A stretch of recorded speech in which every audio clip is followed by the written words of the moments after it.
Matter. तो द्रव्य क्या है? तो सबसे पहले देखो इसकी परिभाषा तो मैं बता दूं, लिखोगे वह वस्तुएं,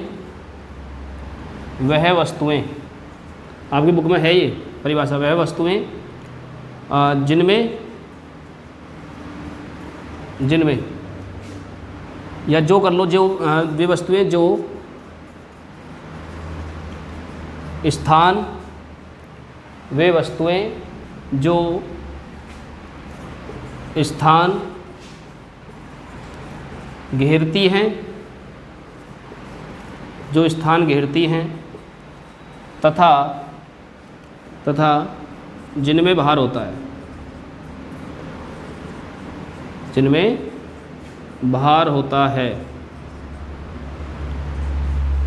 वे वस्तुएं जो स्थान घेरती हैं तथा जिनमें भार होता है,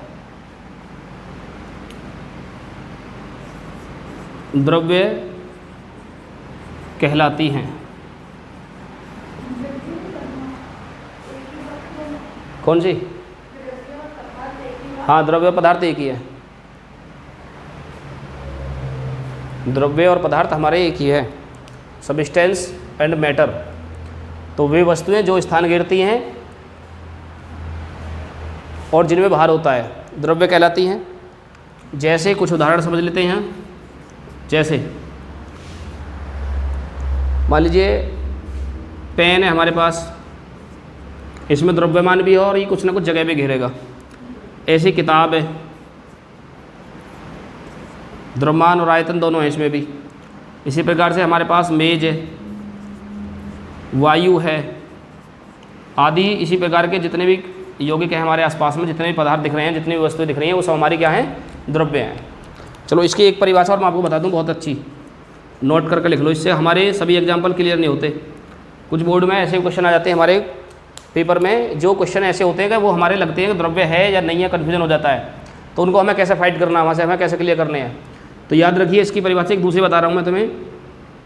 लिखोगे वे वस्तुएं जिनका अनुभव का मतलब होता है फील, अनुभव का मतलब होगा फील या फीलिंग, महसूस करना। अनुभव या हम कह सकते हैं महसूस करना, फील, जिनका अनुभव या फील अपनी ज्ञानेंद्रियों के द्वारा, सेंस ऑर्गेनिज्म, ज्ञानेंद्रियों के द्वारा कर सकते हैं।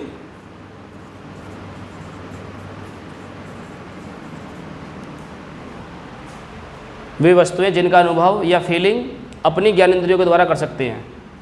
तो ज्ञानेंद्रिय कौन कौन सी होती है हमारी? 5 ज्ञानेंद्रिय। कौन कौन सी हैं? 5 ज्ञानेंद्रिय हैं। उनमें एक तो हो जाता है कान, सुनने को, एक होता है नाक, सूंघने के लिए, एक होती है जीवा, जीवा मतलब जीभ, जिसको हम जीभ भी कहते हैं, जीभ, टंग। और उसके साथ साथ एक और होती है हमारे त्वचा और आँखें, आँख। ये 5 हमारी ज्ञानेंद्रियाँ हैं। अगर इनके द्वारा हम किसी भी पदार्थ के बारे में महसूस कर रहे हैं, कोई भी चीज़ को फील कर पा रहे हैं, तो वो सब हमारे क्या हैं? वो सब हमारी द्रव्य पदार्थ हैं, वो सभी हमारी द्रव्य पदार्थ हैं। तो यहाँ उसके बाद हम कुछ एग्जाम्पल्स करेंगे भी। यहाँ इन्हें नोट कर लो यहाँ तक। तो हमें यहाँ कुछ एग्जाम्पल समझने हैं ताकि हमारी परिभाषा पूरी अच्छी तरह से क्लियर हो जाए। तो देखिए कुछ एग्जाम्पल्स ले रहे हैं हम यहाँ, उदाहरण। जैसे कि वायु। अच्छा, क्वेश्चन लिख लो पहले। एक क्वेश्चन लिखो कि निम्न में से कौन कौन से द्रव्य मतलब पदार्थ, द्रव्य मतलब पदार्थ हैं और कौन नहीं है, नहीं है, पहचान कर लिखो। एक एग्जाम्पल लिया हमने, क्वेश्चन बना लिया अपने आप से ही कि निम्न में से कौन कौन से द्रव्य पदार्थ हैं और कौन नहीं है, पहचान कर लिखो। तो देखिए, मान लो जैसे कि हमें दे दिया कि एग्जाम्पल में वायु, एक दे दिया हमें यहाँ इत्र की सुगंध, इत्र की सुगंध, एक दे दिया हमें यहाँ विचार, विचार, एक दे दिया हमें यहाँ दुख, एक दे दिया हमें यहाँ कोहरा, दुख के बाद हमें दे दिया कि यहाँ कोहरा, एक दे दिया हमें यहाँ घृणा, एक दे दिया स्नेह, एक दे दिया हमें यहाँ नींबू पानी, और मान लीजिए एक दे दिया हमें यहाँ वायु हो गई, इत्र की सुगंध हो गई, विचार, दुख, कोहरा, घृणा, स्नेह, नींबू पानी, और एक ले लेते हैं हम यहाँ शीत, शीत। तो इतने एग्जाम्पल तो बहुत है समझने के लिए। अब तो अब देखो, अभी हमें इनमें से क्या करना है, अब हमें इनमें से ये देख के बताना है कि कौन कौन से तो हमारे पदार्थीय द्रव्य हैं और कौन से हमारे पदार्थीय द्रव्य नहीं हैं। तो हमें जो पता चलेगी, या तो परिभाषा से देख लो कि जिसमें द्रव्यमान और आयतन हो वो हमारा क्या है, पदार्थ है, या फिर इसकी दूसरी डेफिनेशन ये बताई थी मैंने तुम्हें कि वे वस्तुएं जिनका अनुभव हम अपनी ज्ञानेंद्रियों से कर सकते हैं तो वो भी हमारे पदार्थ हैं। तो अगर हम कान के द्वारा किसी चीज़ को सुन पा रहे हैं, नाक से सूंघ रहे हैं, जीवा से हम उसका स्वाद बता पा रहे हैं, तो ऐसा से अगर हम उसको स्पर्श कर रहे हैं, आँख से मतलब देख रहे हैं, तो वो सब हमारे पदार्थ हो जाएंगे।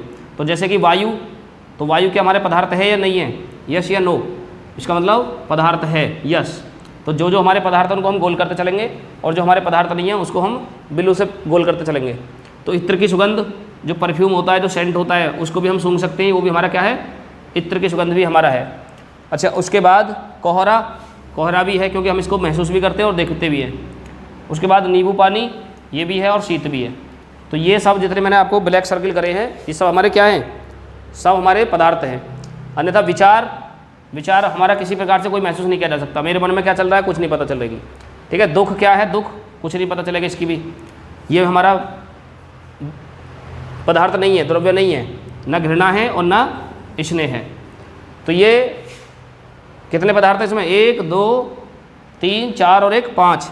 तो 5 पदार्थ तो इसमें हमारे कैसे हैं, 5 तो हो गए हमारे इसमें द्रव्य, 5 तो द्रव्य हैं। और द्रव्य कौन कौन से नहीं है, द्रव्य नहीं है, एक तो ये नहीं है, 1 2 3 4, 4 इसमें द्रव्य नहीं है। तो 4 हमारे द्रव्य नहीं है,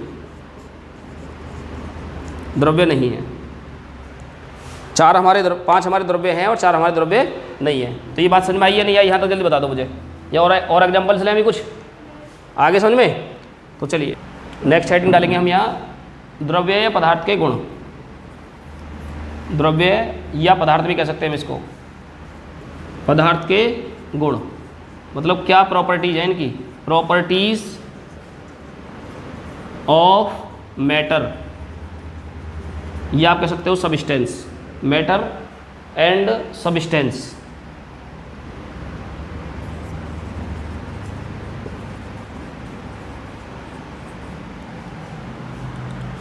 तो इनके सब्सटेंस या जो प्रॉपर्टी होंगी क्या होंगी।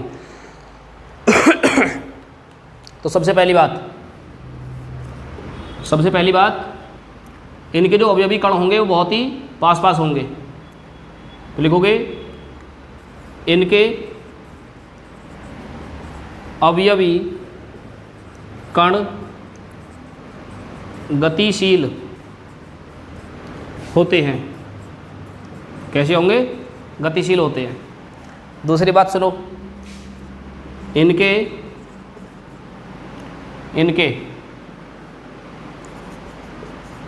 अवयवी कण बहुत छोटे आकार के होते हैं, बहुत छोटे छोटे होते हैं, बहुत छोटे छोटे होते हैं। देखिए बुक देखिए जरा,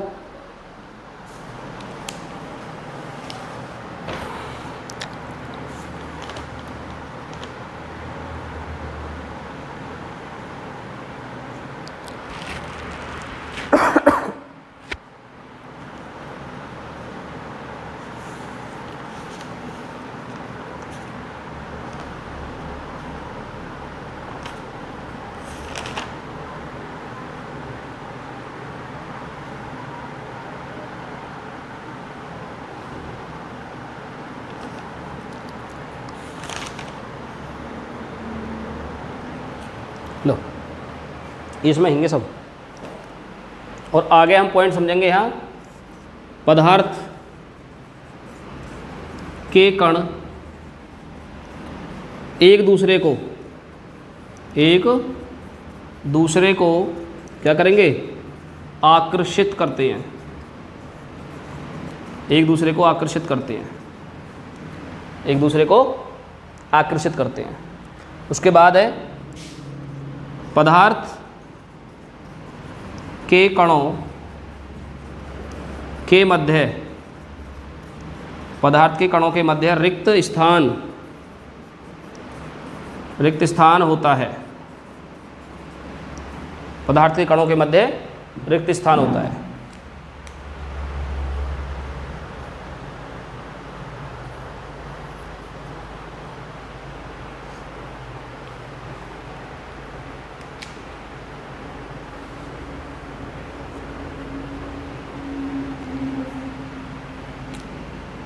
एक और लिख लो आगे, पदार्थ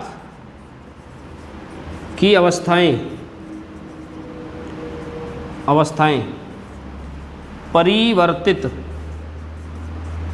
परिवर्तित हो सकती हैं। पदार्थ की अवस्थाएं परिवर्तित हो सकती हैं। आगे हम पढ़ेंगे पदार्थ की कैसे कैसे अवस्थाएं बदलेंगी, सब चीज़ हमें एक एक करके समझेंगे इसे। तो मैंने आपको यहाँ पदार्थ के गुण बताए हैं 5। तो सबसे पहली चीज़ समझ लो ध्यान से यहाँ क्या है कि इनके जो अवयवी कण होंगे बहुत ही गतिशील होंगे, निरंतर गति करते रहेंगे।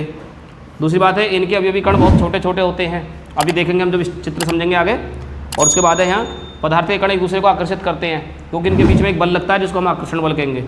उसके बाद है पदार्थ के कणों के मध्य रिक्त स्थान होता है। और लास्ट पॉइंट है हमारे पास, पदार्थ की जो अवस्थाएँ हैं वो हमेशा परिवर्तित हो सकती हैं, ठीक है, परिवर्तित होती रहेंगी। तो ये चीज़ नोट कर लो यहाँ तक। उसके बाद आगे समझेंगे हम पदार्थ का वर्गीकरण, मतलब पदार्थ को जो बांटे गए हैं वो कितने भागों में बांटा गया है। अब आगे हेडिंग डालो यहाँ,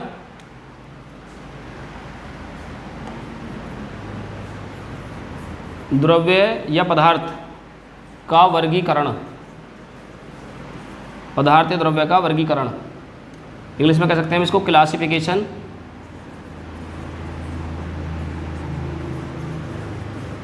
classification of matter, classification of matter.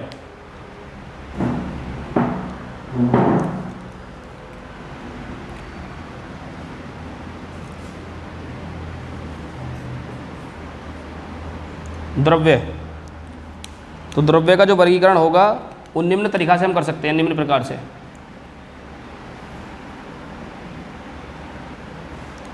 द्रव्य को हम बांटेंगे सबसे पहले 2 आधारों से। वो 2 आधार कौन कौन से होंगे? पहला आधार रहेगा हमारे यहाँ भौतिक अवस्था के आधार पर,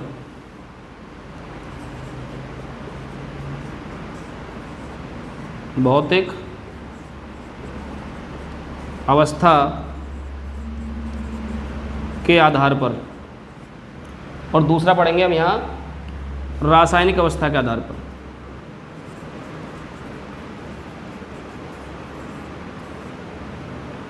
रासायनिक अवस्था के आधार पर। तो 2 प्रकार से हम यहाँ वर्गीकरण पढ़ेंगे। एक तो पढ़ेंगे हम यहाँ भौतिक अवस्था के आधार पर, और दूसरा पढ़ेंगे हम यहाँ रासायनिक अवस्था के आधार पर वर्गीकरण। तो जो द्रव्य को बांटा गया है 2 आधारों से, 2 तरीक़ा से बांटा गया है।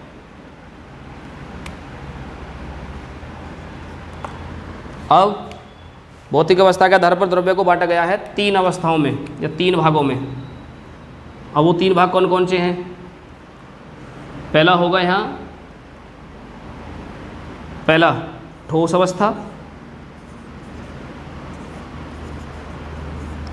ठोस अवस्था जिसको हम कहेंगे सॉलिड स्टेट, सॉलिड स्टेट। दूसरा रहेगा यहाँ द्रव अवस्था जिसको हम कहेंगे लिक्विड स्टेट। तीसरा रहेगा इसी प्रकार का गैस, अवस्था, गैस अवस्था। आ जाओ भाई, आ जाओ। गैस अवस्था, बोलो।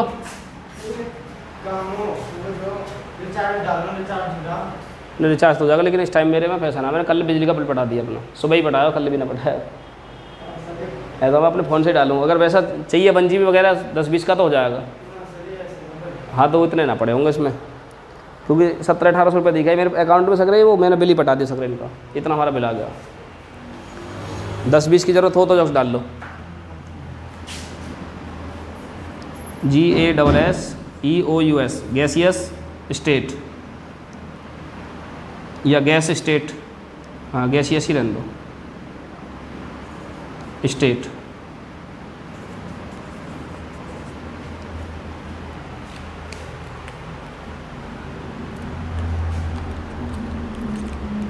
तो सबसे पहला प्रकार है हमारे पास में ठोस अवस्था, दूसरा द्रव अवस्था और तीसरा गैस अवस्था। इन 3 अवस्थाओं में द्रव्य को बांटा गया है। उसके बाद रासायनिक अवस्था के आधार पर समझें, तो रासायनिक अवस्था के आधार पर पहले इनको नोट करो, इसको मिटा दूंगा मैं क्योंकि उधर आएगा नहीं, जगह पड़े बचेगी नहीं इतनी।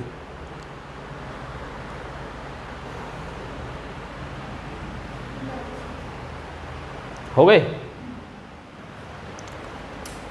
तो इसको मैं मिटा रहा हूँ भौतिक अवस्था के आधार को।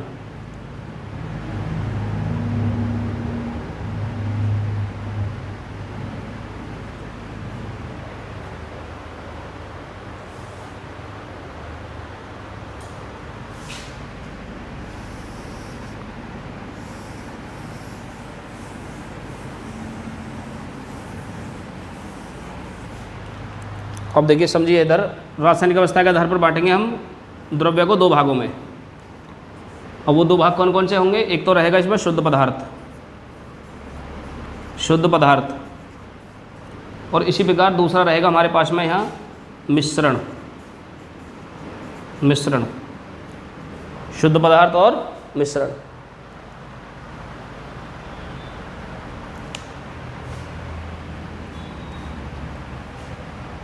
लिख लिए? अब शुद्ध पदार्थ इधर से देख लो, यहाँ शुद्ध पदार्थ, और इधर लिखे दे रहा हूँ मैं यहाँ मिश्रण।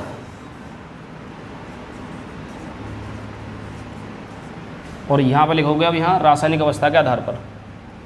ठीक है, जगह कम थी तो इसलिए मैंने इस तरह से लिखना पड़ रहा है। अब जो शुद्ध पदार्थ हैं, शुद्ध पदार्थ को फिर 2 भागों में बांटेंगे हम आगे चल के। एक हो जाएगा तत्व और एक हो जाएगा यौगिक, एक हो जाएगा यौगिक। शुद्ध पदार्थ को बोलेंगे प्योर सब्सटेंस, मिश्रण को बोलेंगे मिक्सचर इंग्लिश में, तत्व को बोलेंगे एलिमेंट और यौगिक को बोलेंगे कंपाउंड। चलो भी इंग्लिश में भी करवा दूंगा तुम्हारा, अगर इंग्लिश में करना चाहो तो। और उसके बाद तत्व है, तत्व के 4 भाग होंगे, 3। एक हो जाएगा धातु, एक हो जाएगा अधातु और एक हो जाएगा उपधातु। धातु, अधातु और एक उपधातु। और यौगिक है, यौगिक, यौगिक के 2 भाग हो जाएंगे हमारे यहाँ। एक हो जाएगा कार्बनिक यौगिक, कार्बनिक यौगिक,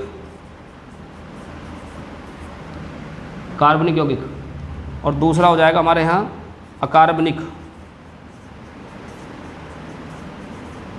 अकार्बनिक यौगिक। शुद्ध पदार्थ को बांटेंगे हम सबसे पहले 2 भागों में, तत्व और यौगिक में। तत्व को 3 भागों में बांटेंगे, धातु, अधातु, उपधातु। और यौगिक को बांटेंगे हम 2 भागों में, एक हो जाएगा हमारे पास कार्बनिक यौगिक, एक हो जाएगा अकार्बनिक यौगिक। उसके बाद अगर हम मिश्रण की बात करें तो मिश्रण फिर आगे जाकर 2 भागों में बढ़ जाएगा हमारा। एक हो जाएगा समांगी, समांगी मिश्रण, और एक हो जाएगा हमारा विषमांगी मिश्रण, विषमांगी मिश्रण। ये 2 प्रकार के हमारे मिश्रण यौगिक बटे होते हैं। ये है टोटल द्रव्य का वर्गीकरण। द्रव्य के वर्गीकरण के अंदर हमें एक चीज़ को भी यहाँ समझना ध्यान से। तो सबसे पहले हम डालेंगे यहाँ रासायनिक अवस्था के आधार पर द्रव्य का वर्गीकरण, भौतिक अवस्था के आधार पर 1 नंबर डालेंगे यहाँ। भौतिक अवस्था के आधार पर द्रव्य का वर्गीकरण, हम कहेंगे या classification of matter on based of physical state, classification of matter based on the physical state,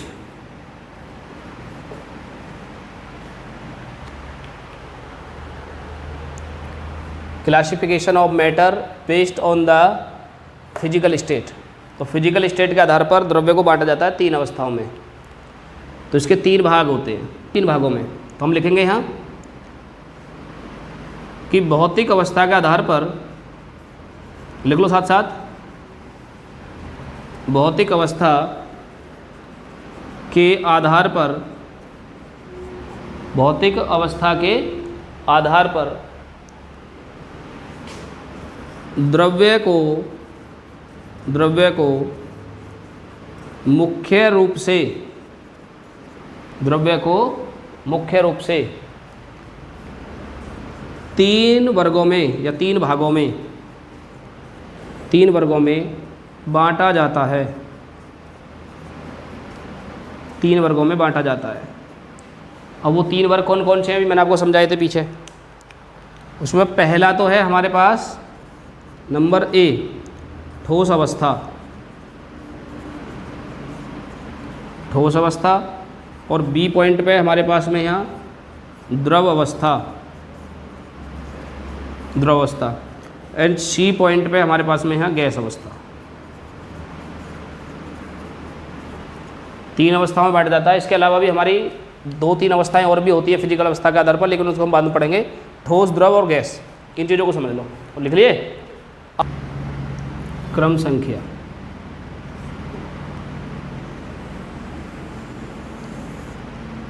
संख्या, उसके बाद हम समझेंगे इधर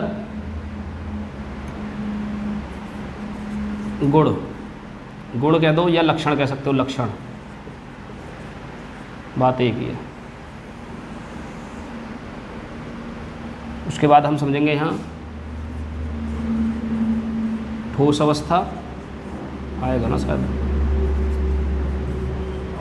अभी मत बनिए आप, तुम मत बनिए उन्हें।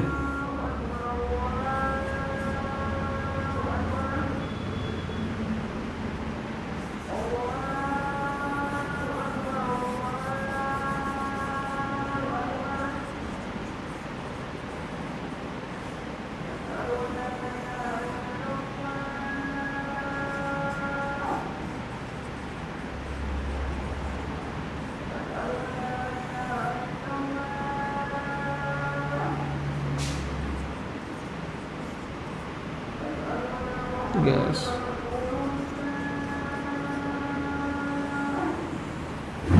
अवस्था,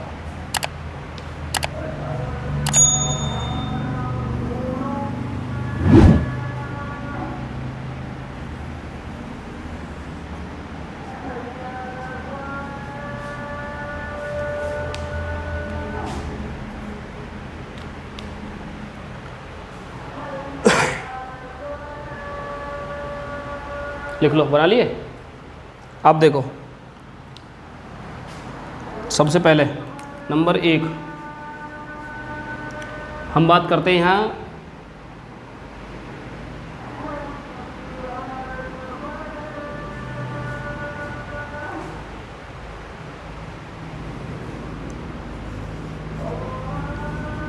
द्रव्यमान व आयतन। द्रव्यमान व आयतन, तो द्रव्यमान व आयतन क्या होगा देखिए। तो इसमें हम लिखेंगे यहाँ ठोस अवस्था में तो द्रव्यमान तो रहेगा निश्चित, यहाँ लिख देंगे दोनों निश्चित, दोनों निश्चित। मतलब इसमें क्या है कि द्रव्यमान और आयतन दोनों निश्चित होंगे ठोस पदार्थ में। और द्रवावस्था में क्या होगा, इसमें हमारा जो आकार है, आकार अनिश्चित, आकार अनिश्चित, वह आयतन, आयतन हो जाएगा निश्चित। आकार अनिश्चित और आयतन अनिश्चित। इसमें भी हम यहाँ आकार लिखो, यहाँ पे इसकी जगह पे इसको करो आकार, आकार व आयतन। तो इसमें आकार व आयतन दोनों निश्चित रहेंगे, इसमें आकार अनिश्चित होगा और आयतन अनिश्चित हो जाएगा। इसमें हमारे क्या हो जाएंगे, दोनों अनिश्चित हो जाएंगे। इसमें कोई भी चीज़ हमारी निश्चित नहीं रहेगी, न द्रव्य, ना तो आयतन रहेगा और ना हमारा आकार। अब ऐसा क्यों, ऐसा क्यों, ऐसा इसलिए है, देखो मैं बता दूं तो मैं समझा दूँ इस चीज़ को। तो जो इनका आकार है, ठोस में तो हमारे दोनों के आकार और आयतन दोनों निश्चित रहने हैं, ठीक है। और द्रवावस्था जो है उसमें केवल हमारा आकार अनिश्चित मिलेगा और आयतन हमारा निश्चित रहेगा। ऐसा कैसे है, ऐसा इसलिए होता है कि जो द्रवावस्था है हम जिस पात्र में भी इसको रखते हैं वो उसी का आकार ले लेता है, तो इसलिए आकार तो उसका हमेशा बदलता रहेगा, लेकिन जो आयतन है, जो उसका भार है, वो हमारा क्या रहेगा, उसमें निश्चित रहेगा, जितना का इतना उतना का इतना रहेगा। और इसमें हमारे दोनों ही हमारे अनिश्चित हो जाएंगे। उसके बाद हमारे जो दूसरा गुण पढ़ना है, दूसरा गुण पढ़ना हमें इसमें यहाँ नंबर 2, और नंबर 2 में हम समझेंगे उसके बाद आकार आयतन हो गया,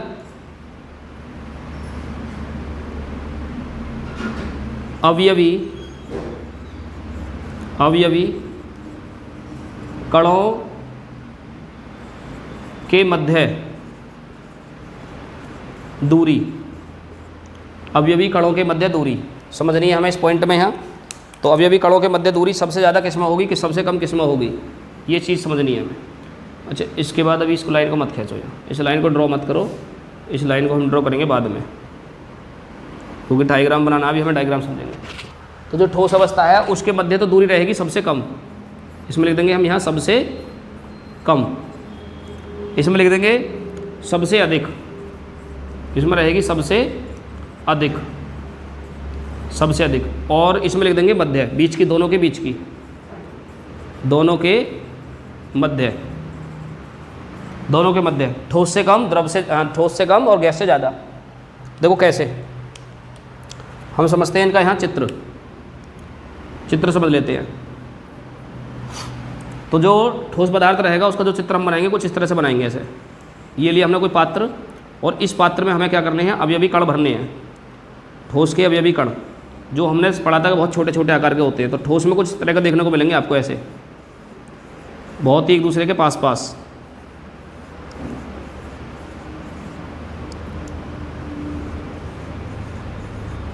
तो इसमें दूरी बहुत ही कम दिखाई देगी, जो इनके अवयवी कण हैं उनके बीच में दूरी या गति, रिक्त स्थान बिल्कुल नहीं दिखाई देगा, इस तरह से। और जो हमारा द्रव होगा, द्रव में क्या होगा, द्रव में थोड़े से कुछ दूरी पर हो जाएंगे इस तरह से, इस तरह। और जो गैस रहेगी, गैस अवस्था में क्या हो जाएगा, गैस अवस्था में बहुत ज़्यादा दूरी पर हो जाएंगे, इस तरह से।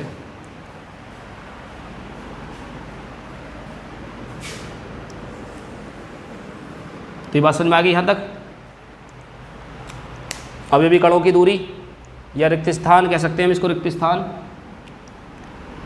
मध्य की दूरी कह दो, या इसको हम कह सकते हैं रिक्त स्थान। तो रिक्त स्थान जो ठोस पदार्थ हैं उनके अवयवी कणों के बीच में बहुत कम रहेगा, सबसे कम रहेगा इसमें ठोस पदार्थ में, और दोनों के मध्य में रहेगा हमारा द्रवावस्था में, और सबसे कम रहेगा हमारा गैस अवस्था में, सबसे ज़्यादा जो रहेगा। उसके बाद हम पॉइंट नंबर 3 समझेंगे यहाँ, पॉइंट नंबर 3।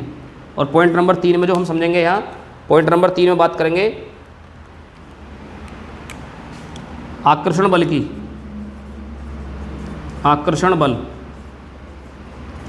आकर्षण बल तो कौन सी अवस्था में सबसे ज़्यादा रहेगा। तो देखिए ये ऑल इन वन टेबल बना रहे हैं, इसमें सभी कुछ एक ही जगह एक साथ ही समझा दे रहा हूँ सब है। तो आकर्षण बल क्या रहेगा जो ठोस पदार्थ रहेंगे उसमें सबसे ज़्यादा रहेगा, ये लिखेंगे सबसे अधिक। आकर्षण बल सबसे अधिक होगा इसमें। क्यों होगा सबसे अधिक, क्योंकि इनके जो अवयवी कणों के जो बीच की दूरी है वो सबसे कम है, दूरी जितनी कम होगी आकर्षण बल उतना ज़्यादा लगेगा। और इसमें क्या होगा, इसमें होगा दोनों के मध्य का, दोनों के मध्य, दोनों के मध्य, और सबसे कम हो जाएगा इसमें गैस में, इसमें लिख देंगे सबसे कम। तो ये हो गया सबसे कम। तो ये पॉइंट हमने यहाँ समझे। कोई दिक्कत आ रही हो इनमें समझने में तो बता दो मुझे भी। सब क्लियर है? तो चलिए अभी आगे एक पॉइंट और समझते हैं अभी हम, और वो पॉइंट रहेगा हमारा यहाँ क्या, नंबर 4। तो आकर्षण बल हमने समझ लिया, रिक्त स्थान हमने समझ लिया, आकार व आयतन समझ लिए। अब हम बात करेंगे गति की। गति, तो किस अवस्था में गति, जिसके कण हैं उसके सबसे ज़्यादा गतिशील किसके होंगे? तो ठोस में गति सबसे कम होगी, इसमें लिख देंगे सबसे कम, सबसे कम होगी। किसमें होगी सबसे कम? ठोस अवस्था में। और द्रवावस्था में दोनों के बीच की, दोनों के मध्य, और इसमें लिख देंगे सबसे अधिक, सबसे अधिक। तो सबसे अधिक जो होगी वो होगी हमारी गैसीय अवस्था में। जल्दी से नोट करो।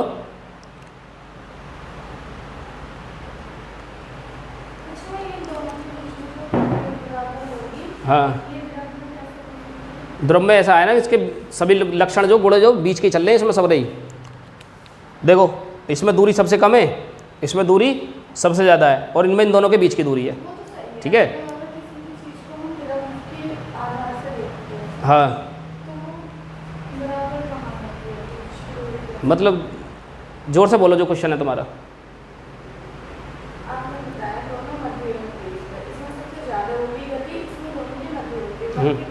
गति की मतलब ये नहीं है कि द्रव्य में गति होगी, ये है इनके अभी कण जो है ना, ये वाले जो कण हैं ये इनके बीच में, इनकी बात चल रही है यहाँ।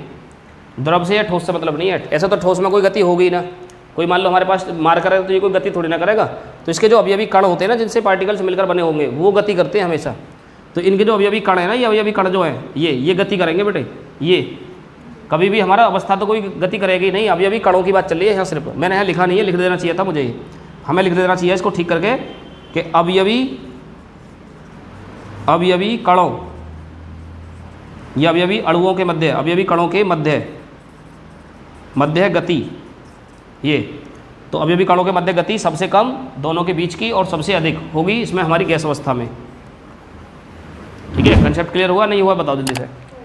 हो गया? तो ये है हमारे ठोस, द्रव और गैस अवस्था के लक्षण, गुण। ठीक है ना?